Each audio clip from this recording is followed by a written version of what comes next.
Goedenavond, u kijkt naar een overzicht van het Zeeuwse nieuws van vandaag. Zeeuwse boeren hebben morgen spoedoverleg met het provinciebestuur over de stikstofproblematiek. Ze geven daarom geen gehoor aan de oproep van de landbouworganisatie LTO Noord om morgen te demonstreren bij het provinciehuis. LTO Noord wil dat de provinciale beleidsregels over stikstof van tafel gaan, want die zouden in een aantal gevallen strenger zijn dan de landelijke regels. Volgens de ZLTO is demonstreren alleen nodig op het moment dat er niet wordt geluisterd naar de boeren. En dat is in Zeeland niet het geval. Veel belangstelling vandaag bij de Brouwersdam voor de laatste dag van het EK Freestyle Surfen. Onderdeel van het watersportevenement Dam X. Het ging vandaag niet alleen om de wedstrijden. Er was nog veel meer te doen, vooral voor de jeugd. Je gaat hard naar beneden en dan kom je opeens omhoog en dan vlieg je en dan kom je in het water en dat voelt best koud. Geen evenement zonder vrijwilligers. Wat doe jij hier? Ik bedien dit apparaat. Dat is om te oefenen voor bijvoorbeeld een surftrick. Om een frontloop te doen. En dan heb je hier een beetje het gevoel hoe dat moet. Je wordt er een beetje duizelig van af en toe, maar ja, het is wel gewoon heel leuk om erin te zitten. Als ik jou zo bekijk, dan ben je ook al hard op weg om een surfdude te worden. Of zie ik dat verkeerd? Nou, dat zie je eigenlijk wel goed. Ik doe surfen, ik ga af en toe op zee surfen en hier ook veel. De organisatie kijkt tevreden terug op de afgelopen dagen. Nou, we zijn heel erg tevreden. We hebben de eerste 3 dagen van het evenement super goede wind gehad. Dus die jongens van het EK hebben super gevaren. Gisteren wat regen, maar desondanks toch wel veel mensen. Meer dan ik verwacht had eigenlijk. Ja, en vandaag het zonnetje schijnt lekker. Dus echt een perfecte afsluitende dag op de finale dag van het evenement. Ja.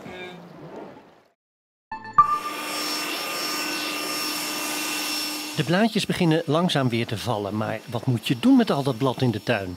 Opruimen of toch laten liggen?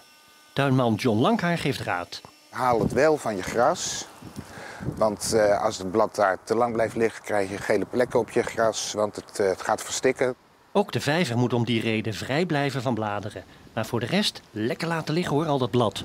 Lekker met rust laten. Het verteert langzaam. Goede voedingsbodem voor je grond. En een schuilplaats voor een gezellige bosmuis, een egel. Hou wel de straatgoten bladvrij, is het advies van de tuinman uit Zoutelanden. Ja, en vergeet ook vooral je dakgoot niet. Waarom niet? Nou, wat dacht je van de verstopte goot? Daar is niemand blij mee. Dat kun je misschien ook zeggen van bladeren ruimen, maar daar is hij het niet mee eens. Je hebt de zomer achter de rug en daar horen ook vallende blaadjes bij. Ik bedoel, nee, het is toch geen straf om een uurtje buiten bezig te zijn, hè? Daar knap je van op. 2. Dus de 2 is deze? Ja, schilder. aan welke maand is gekoppeld? Juist. Februari. Logopedisten Martine Labrière en Adrie Steenbakker uit Goes gebruiken samen het aanwijsboekje van zorginstelling Gors. Het boekje is bedoeld om mensen die moeilijk kunnen spreken te helpen. Als ik eens iets wat te zeggen heb, dat wat ik zeggen moet, wat ik niet kan. En dan pak ik dat boekje en dan sla ik het in, dan zeg ik het is dit, het is dat. Meneer Steenbakker heeft afasie. Dat betekent in zijn geval dat hij door een beroerte moeilijker kan praten. Anderen hebben moeite met taal te begrijpen, te lezen of te schrijven. Het aanwijsboekje is zo'n succes dat er aanvragen komen uit heel Nederland en Vlaanderen. Eén die zal het gebruiken inderdaad zoals meneer Steenbakker, meer voor de dagen en de jaartallen en dat soort dingen aan te wijzen. En een ander die vindt het weer heel prettig om te gebruiken, bijvoorbeeld met dingen rondom eten. Er is sinds kort ook een nieuwe versie. Eentje met bijvoorbeeld ook afbeeldingen van een smartphone en tablets. De korfballers van Zwift in de oranje shirt zijn bezig aan een uitstekend seizoen in de hoofdklasse. Als promovendus spelen ze vandaag tegen Avanti. Maar die ploeg komt op voorsprong. Net zagen we een goal van Judith Goedendorp. En dit is Tom Snaphaan die de 0-2 gaat maken. Een mooie treffer van die ploeg uit Pijnakker. Avanti is de nummer 5 in de hoofdklasse B. Zwift de nummer 3. Dit is een poging van Aisha Zuidweg. Die gaat er niet in. Maar de bal alsnog via Gijs Gillissen door de korf. En dan wordt het 3-7. Zwift heeft een zware middag tegen de ploeg uit Pijnakker dus. Dit is een goal van Stefan Hogenvorst en dan wordt het verschil 7 in de tweede helft. En die klap komt Zwift niet meer te boven. En de achterstand loopt alleen maar verder op. In het slot van de wedstrijd nog 1 strafworp. Dylan Gillis achter de bal en die gaat erin. Eindstand 17-27.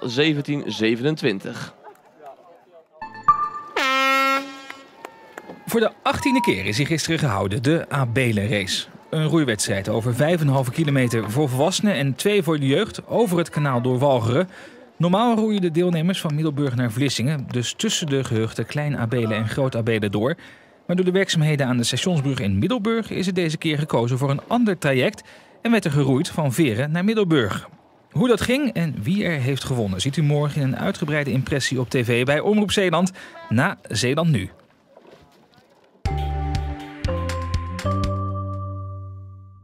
Vandaag is een enkele bui gevallen, maar tussendoor waren er opklaringen. Nou, dat wisselvallige weer dat houdt voorlopig aan. Vandaag kwamen we even in hele warme lucht vanuit Frankrijk terecht.